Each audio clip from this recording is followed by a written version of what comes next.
ආපදාවට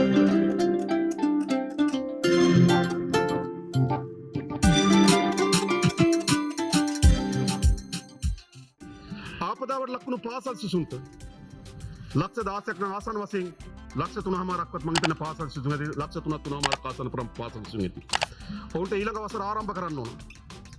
bag එක පොත්පත් ඔක්කොම දිය වෙලා තියෙනවා.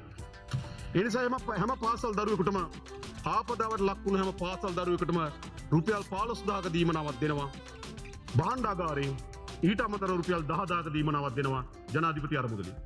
ඒ දෙකම එකතු කරපුවාම රුපියල් 25000ක දීමනාවක් ආපදාවට පත්වුණු ළමයෙකුට නැවත පාසුකම් සහිත පාසල් යාම සඳහා ලබා දෙනවා.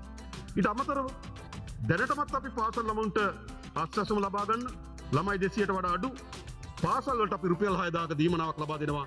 ඒ දීමනාවට කිසිදු බලපෑමක් නැහැ. ඒ 6000 ඒ විදිහටම දෙනවා. ඒ එන්න සමහරකට ගත්තාම රුපියල් 31000ක් විතර ලැබීම. අපි දෙන්න ඕන අපේ දරුවන්ට මේවා. ඒක තමයි අපි ආර්ථිකයක් හදලා මුදල් සංචිතයක් එකතු කරගෙන තියෙන්නේ. මම දැක්ක මේ පාර්ලිමේන්තුවේ හැම වෙලාවෙම ඇහුවා.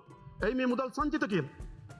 නේ අපි ශක්තිමත් ව්‍යසනයකට මුහුණ දෙන්න පුළුවන් තරමේ නගා සිටීමක් කරලා තිබෙනවා.